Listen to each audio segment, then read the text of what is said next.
Hello everybody, it's Max with Crypto Talk Now. So you heard the discussion many times, Shiba Inu versus Dogecoin and vice versa. Well, how about this one straight from the Motley Fool, who is very biased towards crypto, by the way, and their debate is, or discussion I should say, is Luna Classic versus Dogecoin. Which one is the better buy?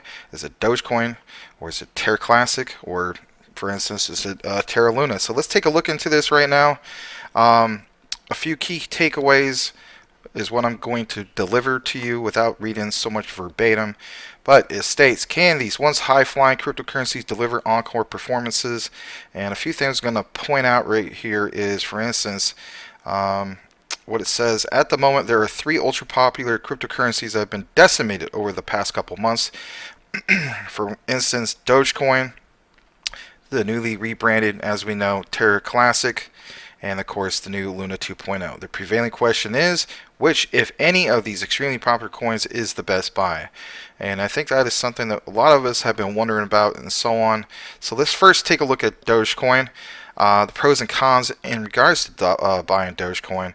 So arguably, as we know, or you may not know, you may be new to investing, the biggest reason investors are excited about Dogecoin is its ties, of course, to Elon Musk. You should know the story behind him, richest man in the world, and so on. But one key takeaway is Elon Musk only has stakes, I should say, in three cryptocurrencies, which Dogecoin happens to be one of them. He's been proclaimed as the Doge father. He's also mentioned that he would like to work with the developers to improve the network, which is huge. So another key takeaway that they don't mention here is what? In recent news, you have the announcement that Dogecoin is going to build its own blockchain. You also heard, or you should have heard, the newest announcement that Polygon is actually going to be joining up with them to develop some of these things in that regard, which is really cool. And last but not least, we're hoping that Elon Musk can finalize the deal with Twitter, which has been like an ongoing stagnant thing that's just, for whatever reason, not getting done. But nonetheless, by creating a tipping mechanism that can provide the utility that we need, and of course, if anything, building a whole new blockchain and so on, and attracting the likes of Polygon.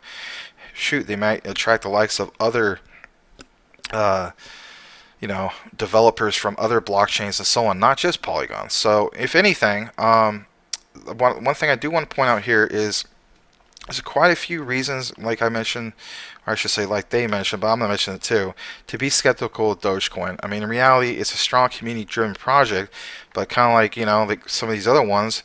One that strikes me, for instance, is the Elon ticker symbol coin, which is Doge Lamar's, for instance, strong community project, but it kind of reminds me of the same concept as Dogecoin. It's just that strong community, no utility.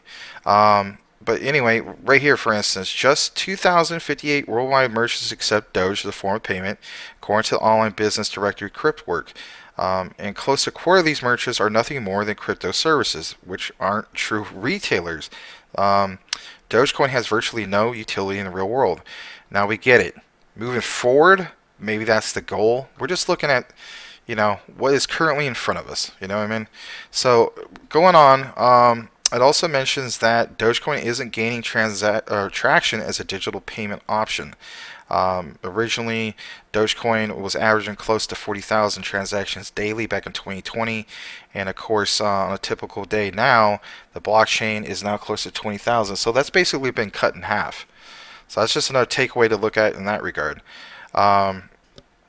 It says also, according to the Motley Fool, on the final note, payment coins have a terrible track record after delivering life-altering gains in a short time frame. It's quite common for payment coins to lose 93 to 99% of their value in 2 years following their peak. And keep in mind, they're not even mentioning that this is because of crypto winter and so on. And I think that's definitely something to consider. Yes, a lot of things are down during crypto winter, but at the same time, this is the typical statistic, whether it's crypto winter or not. Take it as you will. The pros and cons of buying Terra Classic. There's quite a few of them, as we know. I'm going to get to the key takeaways, and that is right here. It says there's a reason to be optimistic about Terra Classic. It says it's that a lot of previous owners are in the same boat and counting on a technical bounce after historical drubbing. Since most cryptocurrencies lack the fundamental catalysts that act as valuation drives for stocks, social media momentum and a large community can occasionally be enough to send digital tokens higher. And as we know, this is not something that's just like a blatant rug pull and whatnot. It may feel that way, but at the end of the day, real rug pulls, they do what? They delete the social media accounts. You can't get a hold of anybody. Nobody from the communities do anything. You don't see that, of course, with the Terra Luna community. You do see that they're trying to be transparent. They do recognize that there was this epic, horrible thing that happened with them. You do see things that they recognize, like burn proposals, etc., etc. So again, there's a lot of it's still trending. There's a lot of hype behind it and so on. It says, conversely, the biggest issue with Terra Classic is that it no longer serves a purpose, which is technically true. However, there is still what? There's still an actual ecosystem there. Not everybody from that ecosystem has jumped ship. So again, Motley Fool, they're very biased. I wouldn't completely agree with everything they're stating here, but again, I'm going to point out a few takeaways. And then last, the pros and cons about buying Terra Luna, the new one. For instance, I'm not going to read all of this, but one thing I do want to point out, for instance, is there's like it says right here, there's a prevailing catalyst for the new Luna coin. It's the potential for decentralized application, decentralized apps that we know. Development on the Terra blockchain. It says, without getting too far into the weeds, smart contract-driven decentralized apps are viewed as the most exciting aspect of blockchain technology. Since they are decentralized, there is no controlling entity and all records are immutable and public. In theory, decentralized apps have the potential to significantly drive down transaction fees over time while dramatically improving the security and transmission of currency and data. But there are two sides to this coin, and this part is what we really want to pound this home.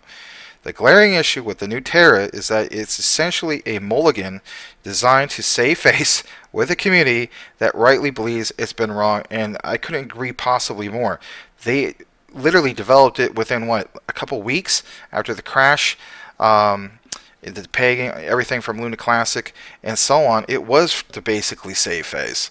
Trust is a very hard thing to rebuild, like it mentions, in the investing community, especially just weeks after the company's core project imploded. Additionally, without a stablecoin as a catalyst, it's not entirely clear what the future holds for Luna or how it's been utilized.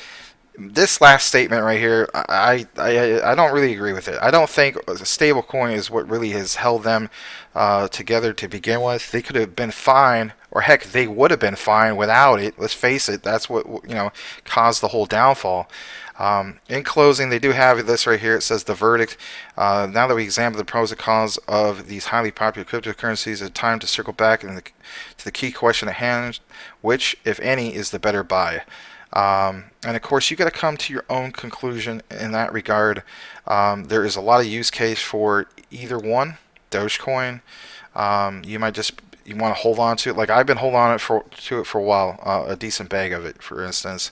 And I do believe that eventually it's going to get up to new all-time highs and surpass that. But nonetheless, make your own conclusion. At the end of the day, it's just the vision. You're seeing the long-term vision for Dogecoin. If you believe in that long-term vision, you might do well. And also, for instance, Luna Classic, you may have the attitude, this is a lottery ticket. I want to get my lottery tickets because, it's a gamble, and I want to be able to see this thing take off after all these burn proposals. But again, it's that long-term vision and trying to resurrect value to something that lost basically 99% of its value. And then, of course, third, Terra Luna, the new one, the 2.0, Do you feel as though that's going to have any value? Are you going to actually see projects joining that new ecosystem, creating the decentralized apps from smart contracts and whatnot? And if so, what kind of value is that going to bring? My answer to that last question is this. The value that it will bring depends on the projects joining the ecosystem. Just like any ecosystem out there, you have to decide which ones that you can recognize are good, powerful plays to get into. So with that said, everybody, this is Maximus on behalf of Crypto Talk Now with the latest news in regards to Dogecoin versus Terra Luna and also Classic. Hope you guys enjoyed today's video. Like, comment, subscribe if you haven't done so already. Check out our live show, The Max and Larry Show with Crypto Talk Now, daily at 9 p.m. Eastern, 6 p.m. Pacific, and also actually daily at 3 p.m. Eastern, noon Pacific. And with that said, everybody, may y'all have a blessed day, and we'll see you on the next one.